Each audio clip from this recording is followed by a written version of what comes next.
What is up, my dudes and that one girl who's feeling a little sporty? I got you, one girl. This is Bikes, Beards, and Brews. Let's kick that intro.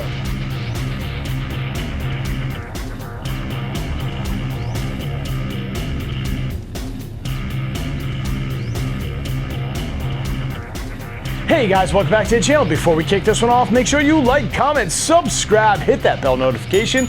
New videos are coming weekly. Ring that bell, you know when they drop. Let's get the other stuff out of the way. Want to save 10% on a Cardo communicator or save some money on some Beyond Riders gear or on some Hogworks gear? Then you should definitely check my referral links down below. Want to support me in all my do-gooderness like these cool guys here? Boom! You should become part of the Brew Crew and join the coffee page down below. Want to know why I'm asking you for money? Well, next to those 10,000 Amazon affiliate links that also go to a good cause is a link explaining what I do with your money. Get it? Got it? Cool. Let's move on. All right, guys, so today I am quite excited because you may or may not have noticed the Sportster has not been on the channel for a little while now, and there has been very good reason for that. Essentially, I needed to redo the front end. It was completely toasted. For those of you who didn't keep up with the whole Sportster build, there's a whole playlist down there. Go check that out at some point after this video. Go to my channel, check out the playlist. The Sportster means the world to me. Nonetheless, the front end was just toast, and that's because it was sitting in storage for over 10 years and it just kind of rotted out. And again, this is a 1990 Sportster, so it's seen some stuff in its day. So I was looking to upgrade the spring kit in the front. I reached out to my friends at Suspension Technologies. They had mentioned that they did have a drop-in spring kit for this. I knew they were coming up for Laconia. I figured that would be the perfect time to either bring the bike up there or buy the spring kit, drop it in myself. And they came back to me and they're like, look, man, how about this? Instead, why don't you pull those front forks off? Why don't you bring them up to us at Laconia? We'll bring them back to our place in Florida. We'll rebuild those front forks all together. We'll have our neighbors who do powder coating powder coat the whole front end, clean it all up for you, and then we'll ship them back to you. And yeah, we'll take care of you on price. These were not free. I did pay for them, but they did hook me up, and I appreciate that so much. So since June, and it's just August now, my forks have been down in Florida, and the Sportster has been unrideable, sitting on a jack in my garage. For those of you wondering, this is how the Sportster has looked since the beginning of June. I've got a jack underneath it. I kind of put it up close against some racks just in case it lost balance and fell over, hoping that they would catch it. It's on a lean because, well, this thing does not come up neat and clean even with that jack underneath it, which again is why I put it close to that rack just in case. But yeah, nothing on the front end. It has just been sitting here being sad. So we're about to bring this sporty back to life. Now, while I was waiting for these forks, I also came to the realization, the seat that I have on the bike, I love it. It is just very low profile. It looks great with the lines. I totally dig it. That is from my friends over at Saddlemen. However, it is meant to be a very short distance seat, at least for me.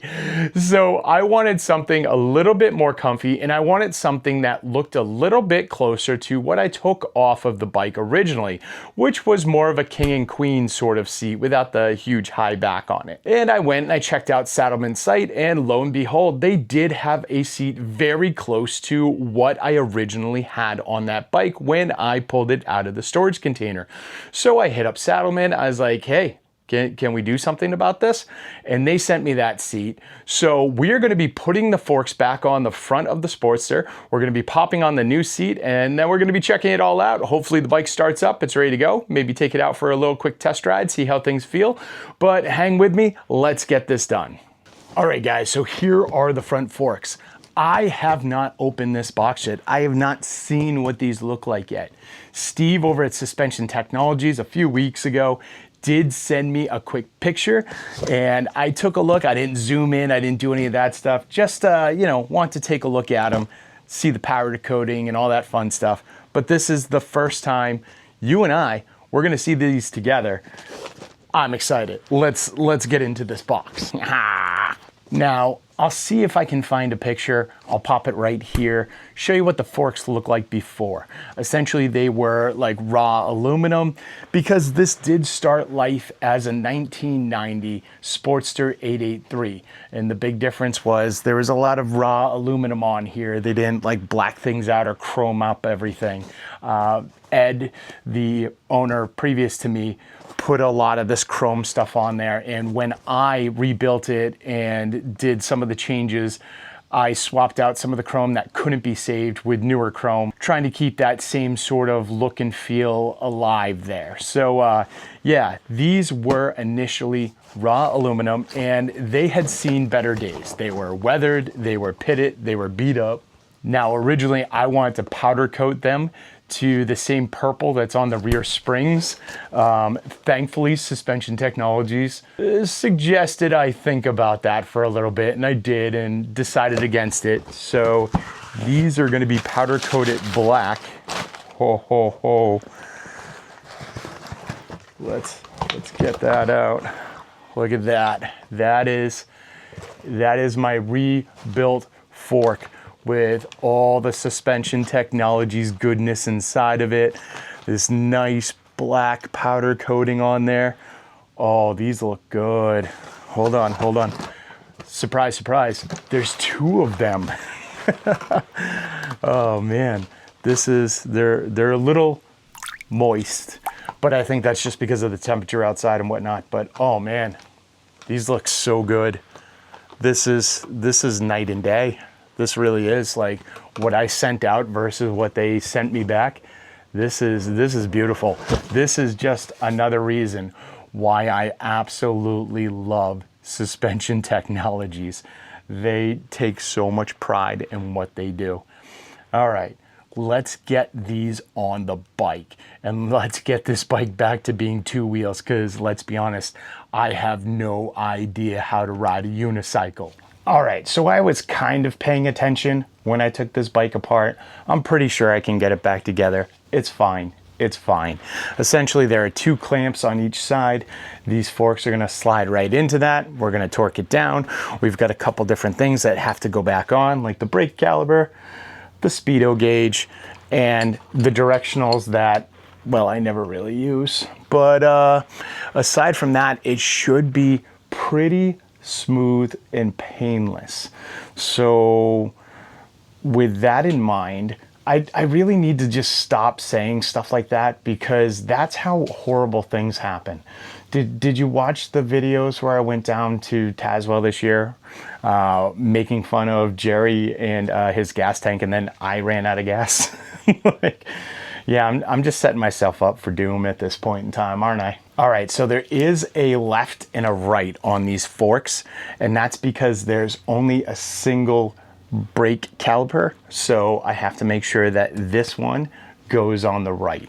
Let's go ahead and get this one on first.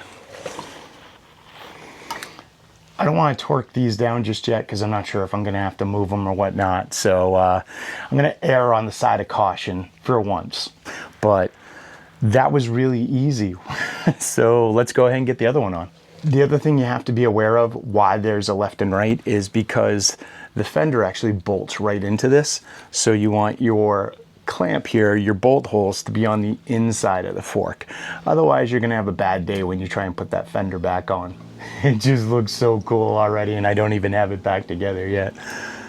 I'm excited. My biggest concern was if I was able to freely turn these, just so, you know, I can get the tire in and all that fun stuff. I couldn't remember. I mean, obviously it's two separate pieces, but again, erring on the side of caution so I don't have to redo this 5 times. All right, let's get a tire in here, shall we? All right, so that is the axle. It's a little dirty right now, so we're gonna clean that off. We're gonna put some fresh grease on there, make sure this thing's ready to go. Little fresh grease. Lube. Don't be cheap on the grease either. I used to take the wheels off my Ninja all the time back in the day, so this isn't like a new thing for me. I actually, for some reason, I don't know, at some point in time I just stopped working on my bikes as much as I used to, And now I'm starting to get back into it again because I really do like working on my bikes. I'm definitely feeling like maybe this should go inside the fork. Whoops. All right, so I was having some second guesses, a little bit of doubt on where this goes. So I went and I looked up some old pictures. Yes, it does go inside the fork. I was nervous about this because this cable seems to be quite close to the rotor. So I was having some second guesses. Now I feel more confident. Let's go ahead and get this mounted. There we go, we got it. Everything is greasy right now. So, yeah, oh God, I have to clean my hammer off and everything. Like, there's gonna be some fun with some degreaser soon enough. All right, so down below at the bottom of the forks, there, or just on this side, yeah. there's another Allen bolt, so we're going to tighten that up as well. Just make sure everything is where it needs to be. All right, we got that nice and tightened. Probably in a few days, you know, put some miles on the bike. I'll come back and I'll check all this stuff just to make sure it didn't loosen up. But overall, it's tight. It's tight. All right, let's get all the other stuff on. Directionals, all that fun stuff. Brakes. Who needs brakes? I'm now at that fun point in time where I have to double check to see if I'm bleeding or if that's grease. Oh, I made a mess. Gonna get a little bit of Loctite on this just to make sure, you know, the brakes don't decide to leave one day. Will it stop? I don't know. We'll see. Ho, ho, ho. Can you see this? The black and the purple? That looks awesome. Oh yeah, this looks great. Upgrade, definitely an upgrade. All right, wheels are on. We just need the directionals, then we can get it off the jack and see how it goes. Sweet. Now I'm gonna clean the grease off, then we're gonna get it off the jack, stand it up, get this baby fired up. So hang out for a few. I caught it.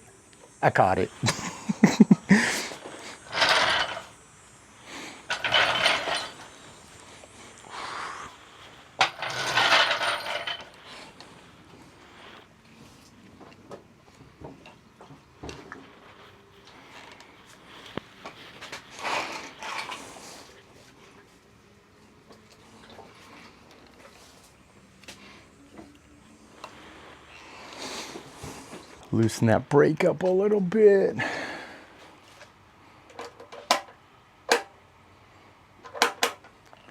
Definitely not in neutral. Oh, damn. So I forgot.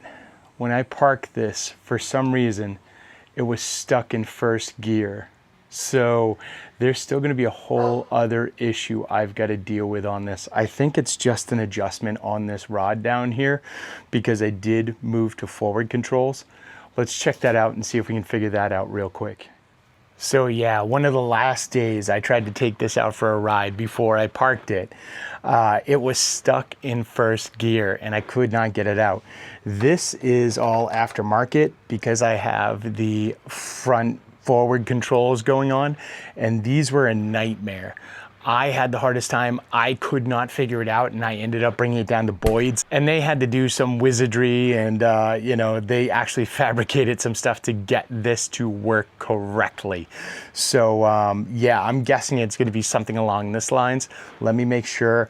Right now it feels like everything's kind of loose, so it might just need to be snugged up, and that's why it's not going into gear. But let's take a look. Nah, so definitely that feels like something that might be inside being the issue.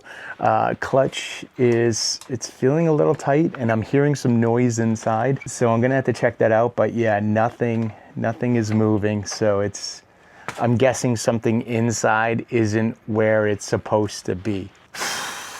Nonetheless, let's get the new seat on. Let's get this out in the sun. Let's check out this bike, and then we'll work on getting that fixed so this can ride again. All right, so this has been the seat I've been running since I put this bike back together. It's very thin, very low profile. Like I said, I really enjoy how it works with the lines of the bike, especially after I took off the sissy bar and all that stuff. However, this does get pretty uncomfortable after an extended ride. So I am looking for something that's a little bit more comfortable. I still want this one. I still want this to ride around town and just, you know, like I said, I love the look of this seat. Now, when I first got this bike, this was the seat that it came with. This has definitely seen some better days. It's been beat up, and I didn't feel like sending this out and trying to have it reconditioned and fixed and all that stuff, because again, I want that more streamlined look. Now this is the new one that Saddlemen sent over that I intend to put on this bike and try out. It's a little bit narrower, but you know, it's all good. And just to give you an idea, this is what it had when I originally got it. This is what I'm going to. This is what I had before. So let's get this one on and see how it looks. All right, there we go. How does that look? I think it looks pretty good. Let's see how it feels as I ride nowhere. I don't even know if it'll start right now.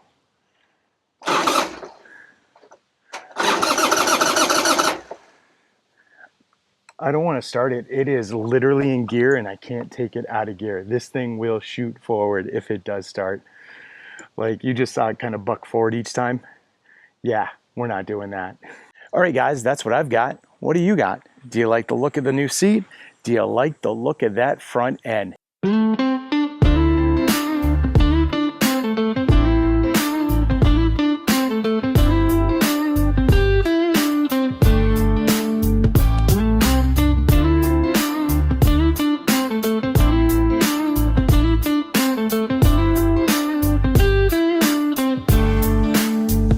Because man, that is sexy. I cannot wait to get whatever else is going on here sorted and get this bike for a ride. But until then, make sure you like, comment, subscribe, hit that bell notification, share this video with friends, share it with family, share it with that one dude you know who loves to see Sportster projects. Here it is, the never-ending project that's always out to kill me. He loves this stuff, trust me. I'll see you all on the flip side.